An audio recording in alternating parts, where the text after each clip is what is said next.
Nous sommes jeudi soir, mais comme chaque jeudi soir, c'est la dernière vidéo de la semaine, puisqu'à partir du vendredi midi jusqu'au samedi soir, c'est un temps de monacal, un temps de retrait, que je vous invite d'ailleurs à faire, à prendre pour vous régénérer votre âme divine, qui en a toujours besoin. 6 jours tu travailleras et le 7e jour tu te reposeras. Il y a des règles du jeu, il y a un cycle, il y a des codes, il y a un rythme spirituel pour nous générer, nous régénérer et nous faire grandir. Tout comme il y a des principes qui gouvernent ce monde, qui fait que chaque être humain, de par son nom, ses prénoms, sa date de naissance, son lieu de naissance, a mis en place une destinée, une forme d'incarnation de son projet divin. Parce que nous sommes un projet divin. Et qu'un projet divin qui cherche à s'accomplir et qui s'accomplira. Nous sommes venus réaliser un certain nombre de travaux spirituels, d'apprendre certains enseignements spirituels, de prendre conscience de certains défauts, de continuer à nous améliorer, à nous perfectionner. Qui fait que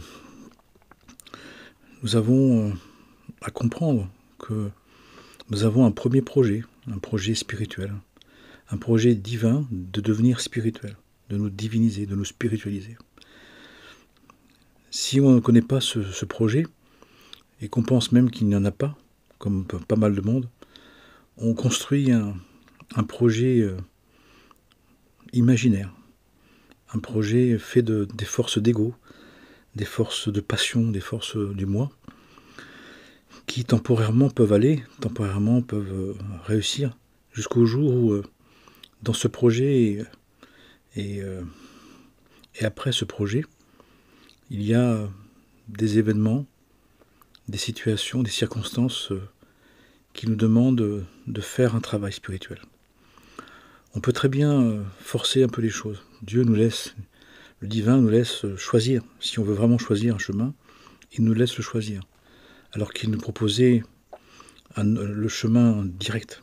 Mais nous pouvons prendre un chemin de traverse, un chemin d'évitement, un chemin de racontage, d'illusions, qui vont, à un moment donné, nous amener vers une prise de conscience, plus ou moins volontaire, plus ou moins choisie.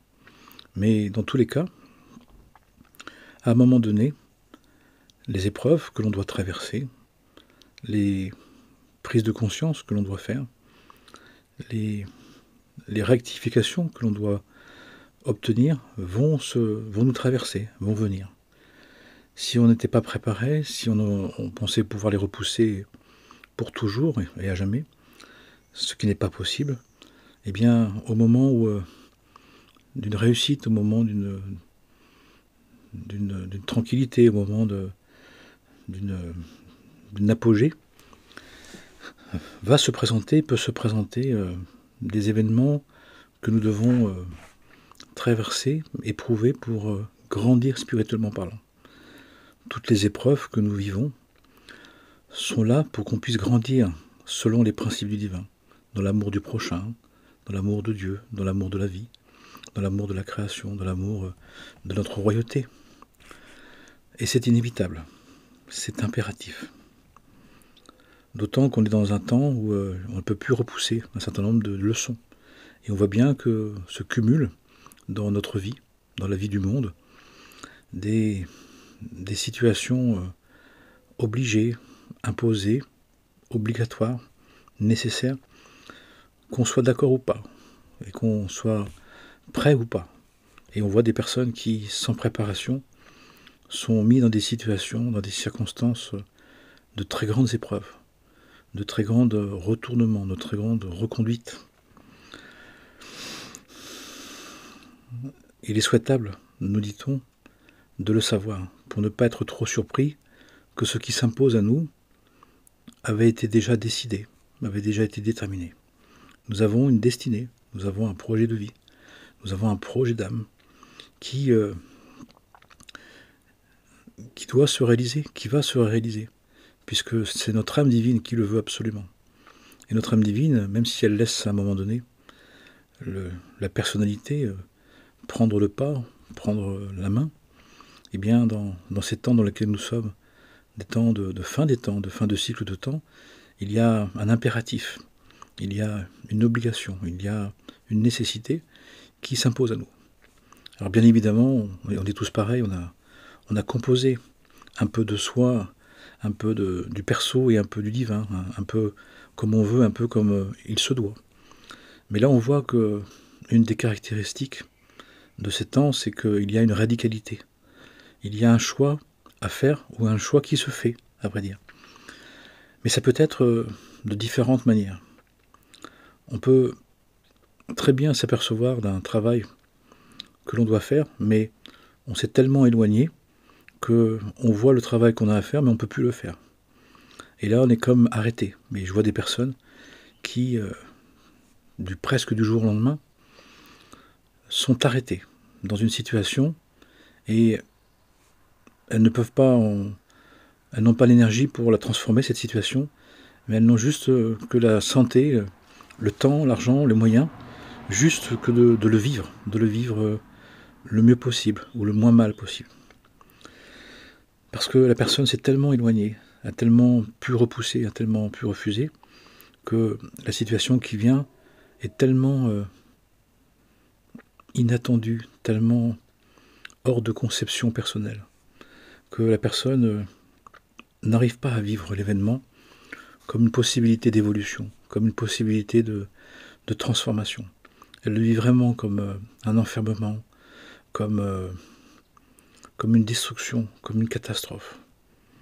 Et là, c'est de la peine, de la souffrance, de la haine de soi, de la haine de la vie qui peut ressortir, qui va exprimer le travail d'amour de la vie, d'amour de soi, l'amour du monde, de Dieu, mais dans son expression d'inaccompli, dans son expression d'attente pour cette vie. Et on peut se retrouver dans une situation où, dans cette vie, on arrive à un moment de notre vie où on constate que ça ne va plus, on constate qu'on doit faire autrement, mais on n'y arrive plus. Et on va passer notre temps de vie, le reste de la vie, à devoir accepter que les choses sont en attente. On a tellement épuisé, tellement repoussé, tellement pu refuser, qu'il n'y a plus vraiment de moyen de changer. On est obligé de se maintenir et de rester dans la situation, comme une mise en attente, comme un temps où on doit faire avec, alors que c'est plus comme on veut et ce n'est pas comme ça pourrait être autrement. Et puis il y a une autre possibilité, c'est on commence le chemin et là on commence à essayer de trouver une espèce de gestion personnelle, d'un effort de conscience que nous avons à faire, avec l'ambiguïté, les laisser-aller, le manque de régularité, le manque d'implication. Mais bon gré mal gré, on arrive tout doucement à commencer à envisager les choses d'une autre manière. On commence à accepter que nos croyances, que nos idéaux, que nos projections étaient peut-être des utopies, étaient de l'imaginaire, étaient finalement irréels. Et le réel nous rattrape. Mais c'est un réel qui est encore acceptable. On peut faire encore avec. On peut accepter d'être amoindri, d'être un peu défait, d'être un peu dépouillé, mais on a encore la possibilité de le vivre en gardant un peu d'avant et de commencer l'après. Mais on sera dans une ambiance intérieure un peu d'insatisfaction, mais on sera rassuré mais insatisfait. On fera avec, mais on n'est pas vraiment d'accord. Mais on acceptera pour ne pas trop subir. Mais on ne sera pas vraiment partant. Troisième possibilité, c'est qu'on a envie de changer. On a envie d'aller vers notre devenir. Devenir, vers le devenir. Je n'ai pas dit vers un avenir. Je n'ai pas dit vers un futur. On dit que l'avenir, notre avenir, c'est un futur qui essaye de repasser au présent.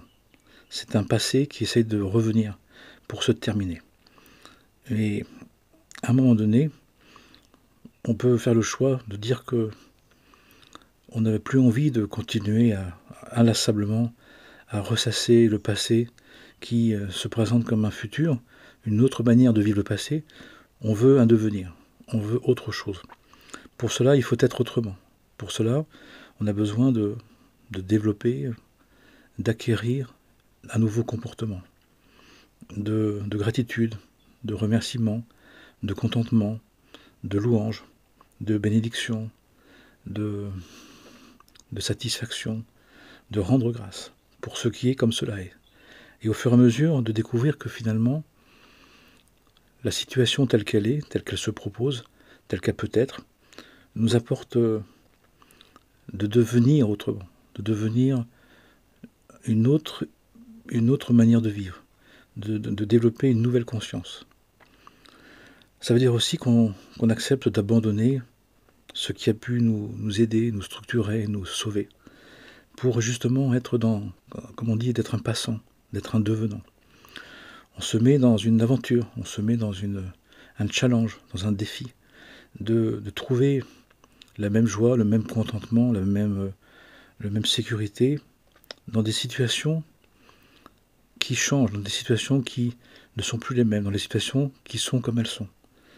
Ça veut dire qu'on commence à faire le travail d'intériorité qui dit que la joie, le contentement, la gratitude ne dépend plus des événements. On fait le choix, consciemment, volontairement, de se dire que il y a un après différent. Il peut y avoir un après, la survie et la vie comme on veut. C'est la vie comme Dieu veut. C'est comme la vie comme notre âme divine souhaite, désire. Et là, il peut y avoir plusieurs degrés de s'y investir un peu, puis beaucoup, puis vraiment, et totalement. Qui fait que, à un âge parfois avancé, comme je peux voir de manière incroyablement beau, mais de manière magnifique, des personnes qui, 60 ans, 80, 70, 80, 90 ans, sont capables d'être dans une disponibilité d'esprit, dans une disposition d'être, qui font que ce qu'ils veulent vivre, c'est la vie. C'est de vivre, quel que soit ce qui reste à vivre, ce qui peut se vivre. Et en acceptant que le complément se trouve dans leur relation au divin, dans une relation à leur créateur, à leur maître, à leur seigneur, qui fait que ils cherchent une indépendance vis-à-vis du monde, ils cherchent une liberté d'être soi-même, d'être en Dieu. On dit que la vraie liberté, la liberté réelle, spirituelle, c'est volontairement d'être en Dieu, de vivre en Dieu, par Dieu, avec Dieu. Qui fait que, étonnamment, ce que nous avons, ce que nous sommes, ce qui nous reste, le peu, même parfois qui reste, est totalement suffisant. Et presque anecdotique. Les conditions de vie, parfois simples, et je vois des personnes qui sont dans une vie très simple, très modeste, ne les empêchent en rien d'être qui ils sont, d'être l'être divin qu'ils veulent être, qu'ils savent être, et qu'ils veulent vivre, avec la possibilité de se vivre bien dans ce qu'ils sont vraiment, dans leur côté unique, particulier, original, sans être marginal, sans être affligé de manquer, dans le sens de ne pas avoir comme les autres. Ils s'en moquent. Ils disent, ils acceptent que leur vie, leur destinée, ils acceptent de l'assumer. Ils acceptent d'assumer que comme ça se passe, comme ça peut se passer, comme ça se fait, comme ça se propose, c'est tout à fait juste, qu'il ne manque rien. Et qu'ils comprennent que ce qui manquait depuis toujours, c'était cet ajout qu'on peut faire, cet ajout qu'on peut produire par le désir de Dieu. Nous avons la possibilité, nous avons le rôle, nous avons la tâche, nous avons l'ambition spirituelle. À travers les lieux, les temps, à travers les circonstances, d'ajouter notre essence, la conscience de la présence, quelque chose que le monde ne peut pas apporter. Quand on retrouve sa royauté, on comprend que le monde ne peut pas nous apporter ce que nous portons. Et nous sommes tous porteurs de lumière, porteurs de présence, porteur d'essence, d'être-té, et que dans le quotidien tel qu'il est, tel qu'il se propose, tel qu'on peut le vivre, il y a quelque chose qui peut s'ajouter, qui fait que tout devient noble, que tout devient grandeur, devient essence, devient présence, devient conscience, devient divin. Parce que c'est la conscience de sa présence, c'est le désir de vivre la matière, le monde, comme dans la présence du divin, de la conscience de sa présence, de sa providence, de son existence. Et étonnamment, il y a un contentement, il y a un rassasiement, il y a une complétude que l'acquisition, que les pouvoirs, que les possessions n'arrivaient pas à donner. Parce que ce don de soi, cet ajout volontaire, cette conscience consciente, cette conscience libre, produit un effet de mise en mouvement, de mise en vie, d'insufflation d'un souffle d'éternité et d'infini qui n'existe pas dans la matière qu'on consomme, mais qui existe dans la matière qu'on imprègne de la présence du divin, de la conscience de son existence, de sa royauté. Et ça change tout, à vrai dire, parce qu'il y a quelque chose d'une éternité, d'une êtreté, d'une universalité qui produit un effet incroyable, qui fait que tout devient plus vaste, tout s'exprime dans une dimension de l'être divin, dans sa royauté. La moindre parcelle de matière devient le corps de Dieu, devient animé de l'âme, animé de l'Esprit de Dieu, qui fait que finalement, on s'aperçoit que, quel que soit l'endroit où on se trouve, nous sommes en Dieu, par Dieu, avec Dieu. Et comme Dieu est Dieu en tout et dans tout son être, eh bien, il n'y a pas un endroit qui est plus et moins. Mais dans chaque endroit, le divin est de toute éternité, de toute intensité, de toute royauté. Et ça amène un sentiment intérieur de plénitude, de rassasiement, de complétude, de réalisation, d'acquisition éternelle, qui fait que finalement, on a envie que ça dure, on a envie que ça s'accroisse, on a envie que ça se développe, on a envie que ça reste comme ça, mais que ça grandisse encore. Tout simplement par le fait que de plus en plus, nous mettons notre conscience au service de sa présence. Nous mettons notre amour au service de sa miséricorde et de sa compassion, qui fait que dans les molécules, dans la chair de l'être, dans la chair du monde, il y a la présence du maître de la vie, la présence du ressuscité, la présence de celui qui est de toute éternité, qui est mouvement et repos, qui est naissance et mort l'une avec l'autre, l'une dans l'autre, qui fait que dans la moindre parcelle de notre être, et de notre corps, dans notre chair, et dans celle du monde et de l'autre, il y a une éternité illimitée, il y a un infini absolu, un infini sans début, donc sans fin, né de lui-même. Et là, nous commençons à toucher le fameux corps de gloire, l'être de sainteté. Et à vrai dire, ça dépend d'un état de conscience qui fait que tout ce qui en nous limite sa présence, tout ce qui l'a catégorisé, la rendait disponible ou possible, là où on le voulait, là où on le concevait, là on comprend que finalement, quelle que soit notre conception des choses, quel que soit notre point de vue, nous sommes en Dieu, de toute éternité, en tout temps et en tout lieu, de manière totale, sans limitation, sans réduction, sans empêchement. Seulement ceux qu'on avait mis, ceux qu'on avait sur nous, ceux qu'on avait hérités, ceux qu'on avait gardés, ceux qu'on avait en mémoire, ceux qu'on avait retrouvés de nos vies passées. Ce qui fait que finalement, le travail après devient, dans les circonstances possibles, celles qu'on peut choisir ou peu ou pas, celles qu'on nous offre, celles qu'on nous impose, peu importe, on peut vivre sa présence.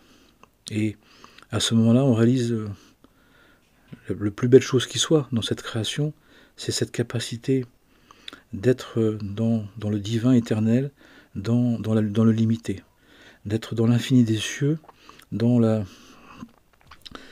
temporalité. Et à ce moment-là, on fait justement cette union, cette alliance des mondes, des temps, des cieux, des circonstances, entre le temporel et l'éternel, entre le limité et l'infini. Et on touche à quelque chose de l'être absolu, de l'être du devenir, de l'être de l'éternel, béni soit-il, de l'infini, béni soit-elle. Puissions-nous l'envisager, puissions-nous le désirer, puissions-nous le vivre et l'amplifier. Si nous arrivons, et nous l'avons tous fait au moins une fois l'expérience, ne serait-ce qu'un instant, retrouvons cette expérience et vivons-la de mieux en mieux dans d'autres circonstances pour l'universaliser, pour la compléter dans tous les aspects de notre vie et de faire en sorte qu'il y ait une permanence, qu'il y ait une continuité, qu'il y ait une durabilité qui finalement dépend de notre volonté de le vivre, de notre désir de la revivre, de la réaliser, de la retrouver et de faire en sorte que nous puissions comprendre que la matière, la véritable nature de la matière, c'est d'être le corps de Dieu. Et si on est dans cette conscience-là, quel que soit l'endroit où on est, nous sommes pleinement dans l'éternité, dans l'éternel, pleinement dans la complétude, pleinement dans le rassasiement, pleinement dans la glorification. Il ne nous manque plus rien. Juste l'envie maintenant d'être à perpétuité dans cette conscience, d'être perpétuellement dans le renouvellement de la conscience de sa présence unitive, inclusive et universelle, en tout lieu et en tout temps. Le temps est venu d'adorer en tout lieu, en tout temps. Parce que, justement, l'énergie, l'esprit divin, maintenant, est disponible à chacun et chacune, la limite étant simplement nous-mêmes. Mais nous pouvons, justement, sortir des limites de la sensation, de l'émotion, du sentiment, de la compréhension, qui, justement, ont réduit la conscience de sa présence.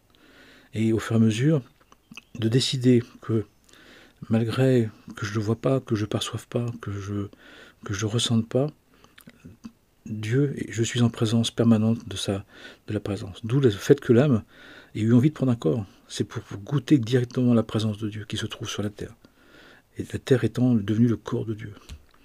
Et la matière étant le corps de Dieu. Et là où il y a le corps, il y a l'être divin qui est présent. À nous de veiller et prier, c'est-à-dire de garder inlassablement et de nous souvenir éternellement de cette dimension de la vérité. Pour le bien de tous les êtres, sans exception bien sûr.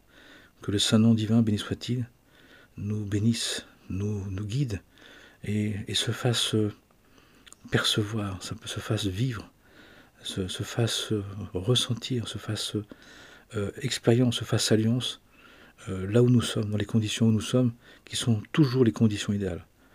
Ce que nous vivons, ce que nous sommes, là où nous sommes, sont les conditions idéales pour vivre dans le réel la présence éternelle et infinie. Amen et Amana. Très bonne fin de semaine et à la semaine prochaine. Amen et Amana.